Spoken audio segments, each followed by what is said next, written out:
Download Parivartan app and learn complete syllabus from standard 5th to 12th of Maharashtra State Board. Hello friends, welcome to Super Excellence Academy. Myself Shubhangi Damre. Friends, आज आहे आपला lecture number 4. Lecture number 4 मध्ये आपण DNA replication पाहणार आहोत. Lecture number 4 मध्ये DNA replication आज आपण पाहणार आहोत. तर आपल्या चॅप्टरचं नाव आहे मॉलिक्युलर बेसिस ऑफ इनहेरिटन्स. आतापर्यंत 3 लेक्चर झालेले आहेत. थोडासा पार्ट अवघड असल्यामुळे आपले जास्त लेक्चर याच्यामध्ये होणार आहेत.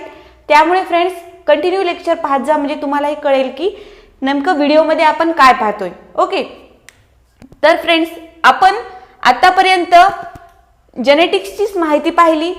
लेक्चर नंबर 3 मध्ये आपण packaging eukaryotic and packaging of prokaryotic cell हे पाहिलं. आज आपण डीएनए रिप्लिकेशन पाहणार आहोत. पण फ्रेंड्स, डीएनए रिप्लिकेशनच्या आधी तुम्हाला थोडासा जनरल इन्फॉर्मेशन म्हणून मी डीएनएचं देणार आहे. काय आहे बोर्डवर मी इथे लिहिलेलं आहे. तुम्हाला मी समजून सांगण्याच्या आधी काहीच समजणार नाही. फक्त हे एक डीएनएचं डबल हेलिकल स्ट्रक्चर आहे एवढंच तुम्हाला इथे कळेल. पण मी समजून सांगते, कारण का तर जे डीएनए रिप्लिकेशन होणार आहे, जे डीएनएचं सिंथेसिस होणार आहे, हे याच्यावर डिपेंड आहे. कारण ज्या मायक्रो छोट्या छोट्या गोष्टी आहेत त्या पण तुम्हाला समजणं गरजेचं आहे. त्यामुळे मी सांगते, पहा काय आहे फ्रेंड्स. आपल्या ह्यूमन बॉडीमध्ये एक सेल असते. ओके, सेल असते. ही सेल आहे. त्यामध्ये इन प्रेझेंट काय असतं, न्यूक्लियस प्रेझेंट असतं. हे काय आहे, न्यूक्लियस. ओके, न्यूक्लियस मध्ये काय तर हे जेनेटिक मटेरियल प्रेझेंट असतं. Genetic material. जेनेटिक मटेरियल म्हणजेच काय friends, DNA, RNA etcetera. Okay, समजलं. ही एक सेल आहे. सेलमध्ये न्यूक्लियस प्रेझेंट आहे. न्यूक्लियस मध्ये जेनेटिक मटेरियल प्रेझेंट आहे. तर फ्रेंड्स, ह्या जेनेटिक मटेरियल मध्येच काय क्रोमोझोम प्रेझेंट आहेत. ओके, हे काय आहेत, क्रोमोझोम आहेत. क्रोमोझोम प्रेझेंट आहेत. तर फ्रेंड्स, क्रोमोझोमचं स्ट्रक्चर असं आहे. हे जे तुम्हाला स्टँड दिसत आहेत हे काय आहे, हे सेंट्रो. हे मध्ये जे दोन यांना जोडण्याचं काम कोण करते, हे सर्कल टाईप सेंट्रोमियर. ओके, याला काय म्हणायचे, सेंट्रोमियर. आणि यामध्ये जे असं कोलाइड स्ट्रक्चर सारखं दिसतंय याला काय म्हणायचे, इथे डीएनए रिप्लिकेशन. इथून स्टार्ट होतं डीएनए रिप्लिकेशन. आणि हे जे आहेत हे काय आहेत, क्रोमॅटिड्स आहेत. हे क्रोमॅटिड्स आहेत. हे वरती जे दोन दिसत आहेत याला काय म्हणायचे, क्रोमॅटिड्स म्हणायचे. आणि इथे जे होते ते इथे डीएनए रिप्लिकेशन होते. इथपर्यंत समजलं फ्रेंड्स. आता पहा, यामध्ये डीएनएचं स्ट्रक्चर आहे फ्रेंड्स. या पद्धतीने डीएनएचं स्ट्रक्चर आपल्याला दिसतं. ओके, हे जे आहेत हे सिंगल स्ट्रँडेड. हे काय आहे, हे अशा पद्धतीचं आरएनए असते. पण हे काय आहे, हे डबल स्ट्रँडेड आहे. म्हणून याला काय म्हणायचे, आपल्याला डीएनए म्हणायचे. आता इथपर्यंत समजलं. पण तुम्ही विचारताल, मॅम हे 3' आणि 5' काय आहे. तर फ्रेंड्स, हे 3' एंड्स आहेत. जर या एका स्ट्रँडचं 3' असेल तर हा एंड कुठे होईल, इकडे 5' ला. आणि इकडून 5' जर स्टार्ट होत असेल तर एंडला 3' इथे प्रेझेंट असेल. पहा आता ह्या इथे काय 5' इथे एंड झाला, 3' आलं, इकडे 3' स्टार्ट झालं आणि इकडे 5' प्रेझेंट आहे. ओके, तर फ्रेंड्स आता यामध्ये तुम्हाला काही सेगमेंट दिसतील. ओके, ह्या सेगमेंट इथे प्रेझेंट आहेत. हे जे आहे तर इथूनच स्टार्टिंग काय होतं, डीएनए रिप्लिकेशन. ह्याच्यामधून न्यूक्लियोटाइड्स मधून काय तर डीएनए रिप्लिकेशनचं काम होतं. तर न्यूक्लियोटाइड्स कोणते आहेत फ्रेंड्स, मी तुम्हाला मागच्या लेक्चरमध्ये सांगितले होते. ॲडेनिन, ग्वानिन, सायटोसिन आणि थायमिन. तर युरॅसिल इथे प्रेझेंट का नाही, तर युरॅसिल प्रेझेंट कुठे आहे, आरएनए मध्ये. युरॅसिल प्रेझेंट कुठे असते, आरएनए मध्ये. त्यामुळे मी AGCT हे तुम्हाला इथे दिलेले आहेत. याची बॉन्ड पेअरिंग आपल्याला नंतर करायची. त्यामुळे A म्हणजे ॲडेनिन, G म्हणजे ग्वानिन, C म्हणजे सायटोसिन आणि T म्हणजे थायमिन. ओके, तर फ्रेंड्स, हे जे आहेत याला स्ट्रँड म्हणायचं. समजलं.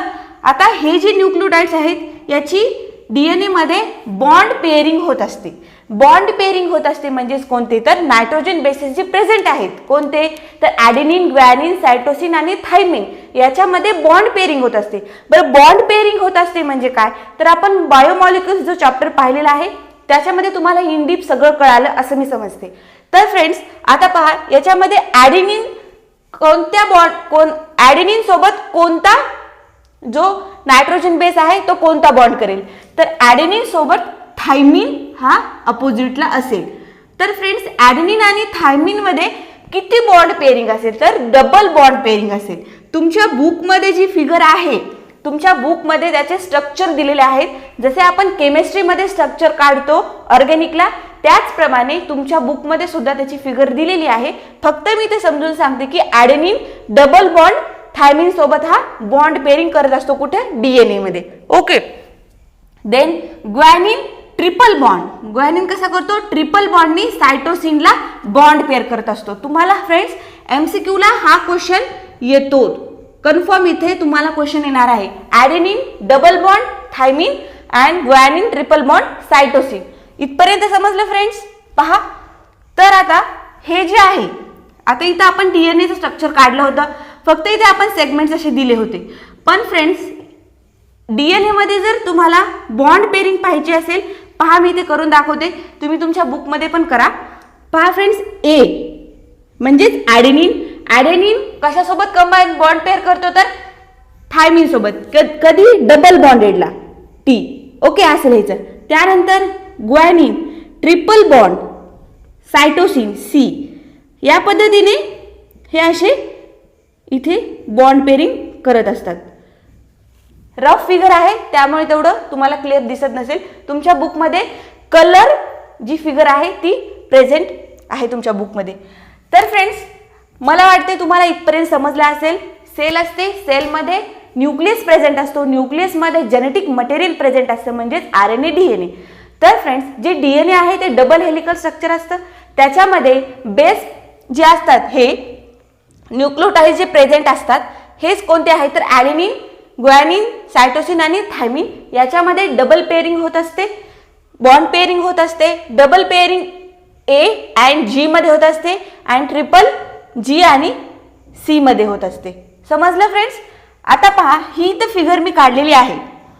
तुम्हाला समजते की मॅम हे तुम्ही काय काढले? तर फ्रेंड्स, तुमच्या बुकमध्ये ही कलर फिगर दिलेली आहे, पण मी इथे तुम्हाला समजून सांगते काय आहे. पहा, जेव्हा रिप्लिकेशन होत असतं, डीएनएचं रिप्लिकेशन होत असतं, त्यावेळेला काय होत असतं, हे नॉर्मल डीएनए आहे. ओके, हा कसा आहे? नॉर्मल डीएनए आहे. पण फ्रेंड्स, जेव्हा नवीन न्यू डॉटर डीएनए मॉलिक्युल्स जेव्हा तयार होतो, डीएनएचं काम काय आहे? स्वतः तो डीएनए, जो डीएनए मॉलिक्यूल आहे तो स्वतः रिप्लिकेट होतो आणि अदर जे मॉलिक्युल्स आहेत त्याला पण रिप्लिकेट करण्याचं काम कोण करत असतं? डीएनएच करत असतं. मग स्वतः पण डीएनए रिप्लिकेट होतो आणि अदर मॉलिक्युल्सला सुद्धा तो काय करत असतो? रिप्लिकेट होत असतो. पहा, हा जो आहे हा ओल्ड डीएनए आहे. ओल्ड म्हणजेच नॉर्मल डीएनए आहे, जे असा त्याच्यामध्ये त्याच्यामध्ये काय डीएनए रिप्लिकेशन झालेलं नाही. पण फ्रेंड्स, जे हे डार्क स्ट्रँड दिसतोय हा कोणता आहे? तर हा न्यू स्ट्रँड आहे आणि हा जो आहे हा काय सिंगल, हा ओल्ड स्ट्रँड आहे. न्यू अँड ओल्ड स्ट्रँड मिळून काय, तर न्यू डॉटर डीएनए मॉलिक्यूल हा इथे तयार होत असतो. पहा, तर फ्रेंड्स, इथे फक्त अशा पद्धतीची फिगर नाहीये, यामध्ये काय प्रेझेंट आहेत? नायट्रोजन बेसेस प्रेझेंट आहेत. ह्या पद्धतीने इथे हे प्रेझेंट आहेत. तुम्ही तुमच्या तुम्ही तुमच्या बुकमध्ये पहा की अशा पद्धतीची फिगर तुम्हाला दिसते का? थोडीशी कलर डायग्रामॅटिक आहे, इथे काढणं शक्य नाहीये. नेटवर पण तुम्ही सर्च करू शकता, तुम्हाला कलरफुल डायग्राम्स 3D पिक्चरच्या भेटतील. फक्त मला इथे एवढं सांगायचं की नॉर्मल डीएनए आहे हा इकडे रिप्लिकेट करतो, हा सिंगल आहे, हा पण डबल आहे, पण जो ओल्ड आहे तो कसा इथे सिंगल आहे. जर फ्रेंड्स फक्त आपण एकच स्ट्रँड घेतला तर इथे काय तयार होतं? RNA तयार होतं, हो की नाही? कारण RNA कसा आहे? सिंगल स्ट्रँडेड असतो. आणि डीएनए कसा असतो? डीएनए हा डबल स्ट्रँड असतो. तर ह्या पद्धतीचं थोडंसं डीएनए बद्दल मी तुम्हाला माहिती सांगितलेली आहे. तुम्हाला समजली असेल असं मला वाटतंय. पण ज्या विद्यार्थ्यांना समजली नाही त्यांनी कमेंट करून मला सांगायचे. मी कमेंट वाचत असते, त्याचे रिप्लाय सुद्धा मी देत असते. त्यामुळे व्यवस्थित जे समजलं नाही, आणि फ्रेंड्स असे कमेंट करा की ज्यांनी व्हिडिओ सगळा पाहिलाय अशाच विद्यार्थ्यांना कमेंट करता येते, कारण मी मध्ये मध्ये क्वेश्चन्स विचारत आहे. 2-3 क्वेश्चन्स विचारत आहे, त्याचे काही विद्यार्थी खूप छान मला उत्तर देत आहेत. तर पहा फ्रेंड्स, समजलं? मी आता हे सगळं रफ करते, परत एकदा सांगते. ॲडेनिन आणि थायमिन मध्ये डबल बॉन्ड पेअरिंग असते अँड ग्वानिन आणि सायटोसिन मध्ये ट्रिपल बॉन्ड ची बॉन्ड पेअरिंग असते. इथपर्यंत समजलं? आपण क्रोमोझोमचं स्ट्रक्चर पाहिलंच आहे 3rd चॅप्टर मध्ये. तर आणि हे जेनेटिक मटेरियल म्हणजेच डीएनए आणि आरएनए हे नॉर्मल, आणि हे जे डॉटर डीएनए आहे हे कशापासून तयार होतं? जेव्हा डीएनए रिप्लिकेशन होतं त्यावेळेला हे डॉटर डीएनए इथे फॉर्म होतात. आता आपल्याला आपला आजचा व्हिडिओचा मेन पॉइंट म्हणजे काय, तर डीएनए रिप्लिकेशन. डीएनए रिप्लिकेशन जिथून स्टार्ट होतं त्यानंतर काय काय प्रोसेस होतात हे आज आपल्याला पाहायचे. तर पाहू फ्रेंड्स आपण डीएनए रिप्लिकेशन. तर फ्रेंड्स, नेक्स्ट टॉपिक आहे आपला मेन, तर डीएनए रिप्लिकेशन. डीएनए रिप्लिकेशनचा मेन मिनिंग मी तुम्हाला सांगितलेला आहे या आपल्या व्हिडिओच्या फर्स्टला. पहा, डीएनए रिप्लिकेशन म्हणजे काय, तर all the activities of the cell is control and regulated by the DNA. ज्या ऑल ऍक्टिव्हिटीज आहेत आपल्या बॉडीमधल्या त्या काय करतात, तर ह्या सेलला कंट्रोल करतात and regulated by a DNA. Okay. Then next point, unique structure control by the synthesis of molecule. कोणता? DNA molecule. तर फ्रेंड्स, युनिक स्ट्रक्चर म्हणजे कोणते स्ट्रक्चर, तर युनिक स्ट्रक्चर म्हणजे डीएनए मध्ये double helical structure, double bonding होत असते ना, तर हे युनिक स्ट्रक्चर आहेत डीएनए मध्ये. आणखीन वेगवेगळे स्ट्रक्चर आहेत, double bonding, double helical structure and DNA replicated after daughter cell. मी तुम्हाला व्हिडिओच्या फर्स्ट स्टार्टिंगला अशी एक फिगर काढून दाखवली होती. ह्या पद्धतीची मी तुम्हाला इथे फिगर काढून दाखवली होती. न्यू स्ट्रँड असा इथे तयार होतो या पद्धतीचा, अशी मी तुम्हाला एक रफ फिगर काढलेली आहे. तर तिथे न्यू डॉटर डीएनए मॉलिक्यूल तयार होतात, कारण ओल्ड 1 स्ट्रँड असतो आणि एक न्यू स्ट्रँड असतो. ह्या दोघांचं कॉम्बिनेशन झाल्यानंतर डबल हेलिकल स्ट्रक्चर तयार होतं. त्यावेळेला डीएनए रिप्लिकेशनचं काम तिथे पूर्ण होतं. त्यानंतर हे डॉटर सेल तिथे आपल्याला पाहायला भेटते.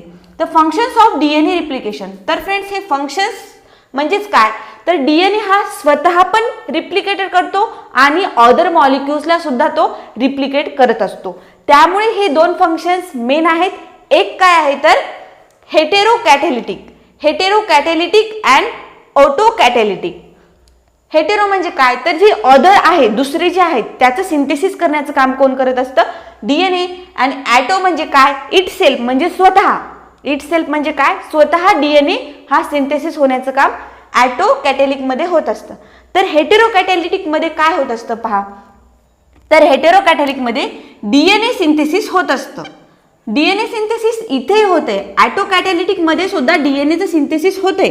पण एक्झाम्पल पहा हेटेरोकॅटॅलिटिकचं, synthesis of RNA protein. Synthesis of, इथे कशाचं सिंथेसिस होते, तर आरएनएचं. आणि ॲटोकॅटॅलिटिक मध्ये कशाचं रिप्लिकेटेड होते, तर हे स्वतः सिंथेसिस कोण करते, डीएनए. म्हणजेच काय, डीएनए सिंथेसिस इट सेल्फ, म्हणजे स्वतःच इथे काय करतोय, तो सिंथेसिस करतोय. त्यानंतर एक्झाम्पल आहे रिप्लिकेशन. आता फ्रेंड्स, तुमचा हा नवीन वर्ड आहे रिप्लिकेशन. रिप्लिकेशन हे वेगवेगळे शब्द आहेत. तर रिप्लिकेशनची जी डेफिनेशन आहे ती काय आहे, replication it is a process by which DNA replication. म्हणजेच काय, डीएनए स्वतः जेव्हा रिप्लिकेट होतो त्याच वेळेला त्याला काय म्हणायचे, तर रिप्लिकेशन म्हणायचे. आपल्याला तुमच्या बुकमध्ये त्याच्या फिगर्स आणि त्याच्या डेफिनेशन सुद्धा हायलाइट्स केलेल्या आहेत. त्यामुळे मार्कर घेऊन तुम्ही तिथे बसत जा, म्हणजे तुम्हाला कळेल.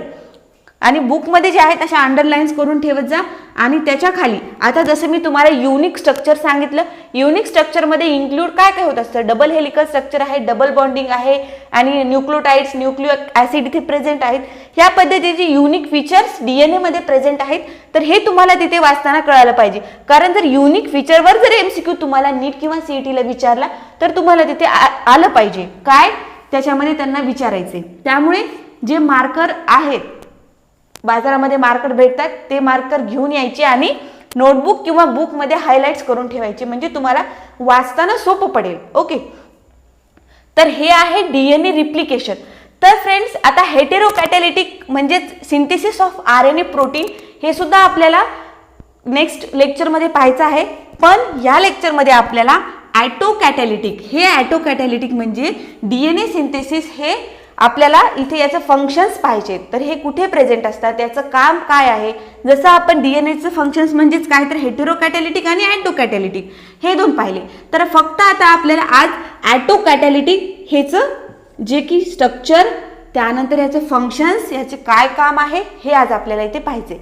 समजतंय फ्रेंड्स? समजत नसेल कमेंट करून तुम्ही मला लगेच सांगू शकता. ओके, तर फ्रेंड्स आपण ॲटोकॅटॅलिटिक फंक्शन्स, हे फंक्शन्स आहेत कशाचे, तर हे DNA मध्ये दोन फंक्शन्स पाहिले आपण, हेटेरोकॅटॅलिटिक आणि ॲटोकॅटॅलिटिक. हेटेरोकॅटॅलिटिक मध्ये काय होतं, DNAचं सिंथेसिस कशामध्ये होतं, RNA मध्ये. RNA सिंथेसिस ऑफ प्रोटीन हे हेटेरोकॅटॅलिटिक मध्ये होत असतं. आणि ॲटोकॅटॅलिक मध्ये म्हणजेच DNA हे स्वतः रिप्लिकेशन करत असतो, म्हणजेच काय तर हा ॲटोकॅटॅलिटिक. ओके, तर याचा आता आपण फंक्शन्स पाहू. तर फ्रेंड्स आपण 11th मध्ये असताना सेल डिव्हिजन मध्ये आपण S0, G1 phase, G2 phase, S phase, ही फेज आपण तिथे खूप इन डीप मध्ये पाहिलेले आहेत. तर फ्रेंड्स तुम्ही त्याचे व्हिडिओ जाऊन पाहू शकता. तर फ्रेंड्स आपण इंटरफेज मध्ये जी S फेज आहे, S फेज, ओके, जी S फेज आहे ही फेज आता आपल्याला इथं थोडक्यामध्ये मी तुम्हाला सांगणार आहे. म्हणजेच का तर याच्यामध्ये ह्या फंक्शनमध्ये थोडंसं इथे काम आहे म्हणून याचं तुम्हाला सांगायचे. तर ह्या S फेज मध्ये काय होत असतं, जे 46 क्रोमोझोम्स आहेत, तर हे क्रोमोझोम्स काय होतात तर डुप्लिकेटेड होतात. डुप्लिकेटेड म्हणजे 2n नंबर, म्हणजे एका क्रोमोझोमचे किती 22 पेअर्स असतील तर याचे किती होतात, डबल करा, आणि 23 पेअर्स असतील तर याचे किती होतात, तर 46 क्रोमोझोम्स इथे आपल्याला ह्या S फेज मध्ये दिसत असतात. त्यामुळे फ्रेंड्स ही S फेज तुम्हाला मी इथे आठवून दिलेली आहे. या फेज मधले जर काही कळालं नसेल तर तुम्ही त्याची व्हिडिओ जाऊन पाहू शकता. तर मेन फंक्शन्स काय आहे, replication forms 2 copies are identical to it. Replication होत असताना DNAचं काय 2 copies are identical to it, म्हणजे हे 2 फॉर्म मध्ये आपल्याला इथे दिसतं. त्यानंतर इन युकॅरियोटिक ऑर्गॅनिझम, युकॅरियोटिक म्हणजे जे आपल्या ॲनिमल्स मध्ये वगैरे असतात, ह्या eukaryotic organism replication form a DNA. समजलं? First, second, third, each of the 46 chromosome is duplicated by the cell. कोणती तर इंटरफेज मध्ये S फेज, त्याच्यामध्ये हे 46 chromosomes is duplicated by the cell. MCQ question आहे. त्यानंतर DNA replicates through semi conservative mode of replication. आता semi conservative म्हणजे काय, सेमी कन्झर्वेटिव्ह म्हणजे काय, आपण मी इकडे फिगर काढली होती, अशा पद्धतीची इथे मी फिगर काढली होती. तर फ्रेंड्स ह्या फिगरमध्ये आपण स्टार्टिंगला मी तुम्हाला सांगितलं की ह्याच्या इथे काय न्यूक्लिक ऍसिड इथे प्रेझेंट असतात. तर फ्रेंड्स हे जे आहे इथे सेमी कन्झर्वेटिव्ह म्हणजे हे काय आहे, RNA स्ट्रँड आहे समजा, सिंगल स्टँड असल्यामुळे. तर यामध्ये हे जे कॉन्झर्वेटिव्ह होत आहेत, कारण का हा ओल्ड आहे आणि हा न्यू आहे, ह्या दोघांमध्ये कॉन्झर्वेशन होत आहे, ह्या दोघांमध्ये कॉन्झर्वेशन होत आहे, म्हणजे हा जुना आणि हा नवा. तर यामध्ये जे कॉन्झर्वेशन होत आहे याला काय म्हणायचे, सेमी कॉन्झर्वेटिव्ह म्हणायचे. ओके, तर ह्या वेळेला semi conservative mode of replication कशामध्ये होतं तर ॲटोकॅटॅलिटिक फंक्शन मध्ये हे कामाला येतं. तर semi conservative replication was propose by Weston and Crick. Okay, हे सायंटिस्टचे नाव आहेत. Semi conservative replication was DNA, म्हणजे DNA प्रपोज पहिल्यांदा कोणी केलं तर Watson and Crick model. Watson and Crick हे सायंटिस्टचे दोन नावं आहेत. या दोघांनी काय केलेलं आहे, हे सेमी कॉन्झर्वेटिव्ह रिप्लिकेशन ऑफ DNAचं यांनी शोध लावला आहे. हा पण MCQ पॉइंट आहे. मी 2-3 MCQ याच्या आधी पण सांगितलेले आहेत, इथे MCQ म्हणून सुद्धा लिहितीये, कारण तुम्हाला नीट आणि CET ची सुद्धा याच्यामध्ये तयारी होती. तर फ्रेंड्स तुम्हाला हे ॲटोकॅटॅलिटिक फंक्शन समजले नसतील तर कमेंट करून सांगा. तसं तर समजलेत, कारण मी इन डीप सांगितलेलं आहे. त्यामुळे व्यवस्थित जर तुम्हाला माझ्या हँडरायटिंग नोट्स पाहिजे असतील तर तुम्ही सुपर एक्सलन्स अकॅडमी परिवर्तन ॲपमध्ये जाऊन ह्या नोट्स तुम्ही डाउनलोड करून घ्या. त्या नोट्स मी तिथे टाकलेल्या आहेत. खूप छान नोट्स आहेत फ्रेंड्स. तर ह्या तुम्हाला खूप इझी आहेत. आणि फ्रेंड्स, त्यामध्ये जर तुम्हाला काही कळत नसेल तरी तुम्ही मला व्हॉट्सअप नंबर आहे त्याच्यावरती कॉन्टॅक्ट करू शकता. तर फ्रेंड्स, हे झालं DNA रिप्लिकेशनमध्ये. आतापर्यंत आपण काय पाहिलं, DNA रिप्लिकेशन कसा होतो, त्यानंतर रिप्लिकेशन म्हणजे काय आपण पाहिलं, त्यानंतर फंक्शन्स पाहिले, हेटेरोकॅटॅलिटिक आणि ॲटोकॅटॅलिटिक. ॲटोकॅटॅलिटिकचे आपण फंक्शन्स पाहिले, कशा पद्धतीने ते काय काम करतात. आणि आता आपल्याला याच्यामध्ये सेमी कॉन्झर्वेटिव्हचे काही टाईप्स आहेत, म्हणजे कशा पद्धतीने ते बाइंड होतात, कुठे बाइंड होतात, कशा पद्धतीने बाइंड होतात, हे पण आपल्याला त्याचे टाईप्स आहेत, ते पण टाईप्स आपल्याला पाहिजेत. पण ह्याआधी हे लेक्चर जर तुम्हाला समजलं तरच ते लेक्चर तुम्हाला समजेल, याच्यानंतरचा पार्ट तुम्हाला समजून जाईल. पण नेक्स्ट लेक्चरमध्ये आपण इन डीप पाहणार आहोत विथ फिगर. ओके, तर काय आहे, ॲक्टिव्हेशन ऑफ न्यूक्लियोटाइड्स आहे, याचे इन डीप आपल्याला पाहिजे. फक्त नावं लक्षात ठेवा, unwinding of DNA molecules, replication fork, synthesis of new strand, formation of daughter DNA molecule. काही काही वर्ड्स आपल्या ओळखीचे आहेत, जे ह्या लेक्चरमध्ये आपण पाहिलेले आहेत. कोणते, तर daughter DNA molecules, new strand किंवा रिप्लिकेशन. रिप्लिकेशन म्हणजे काय, तुम्ही मला कमेंट करून त्याची डेफिनेशन सांगायची. मी ह्या लेक्चरमध्ये रिप्लिकेशनची डेफिनेशन सांगितली आहे, तुम्ही मला कमेंट करून सांगायचे की रिप्लिकेशनची डेफिनेशन काय आहे. त्यानंतर friends, unwinding of DNA molecules नवीन वर्ड आहे, पाहू. ॲक्टिव्हेशन म्हणजे एखाद्या गोष्टीला ॲक्टिवेट करणे ऑफ न्यूक्लियोटाइड्स. तर हे आता आपण नेक्स्ट लेक्चरमध्ये पाहणार आहोत, lecture number 5. Friends, I hope तुम्हाला आजचं सगळं लेक्चर समजलं आहे. तर फ्रेंड्स, आज आपण फक्त DNA रिप्लिकेशन काय आहे हे पाहिलं. आता उद्या आपण सेमी कॉन्झर्वेटिव्हचे काही टाईप्स आहेत हे उद्या पाहू. तर फ्रेंड्स, समजलं नसेल कमेंट करा. आणि फ्रेंड्स, परिवर्तन ॲपमध्ये 7th चॅप्टरपर्यंतच्या नोट्स सगळ्या मी टाकलेल्या आहेत माझ्या हँडरायटिंगच्या, तुम्ही जाऊन त्या घेऊ शकता. जर त्यामध्ये काही प्रॉब्लेम असेल तुम्ही मला कमेंट करून सांगा. व्हॉट्सअप नंबर आहे, व्हॉट्सअप नंबरला सुद्धा तुम्ही सांगू शकता. Thank you so much friends and have a nice day. Download Parivartan app made by Super Excellence Academy to watch more curriculum videos.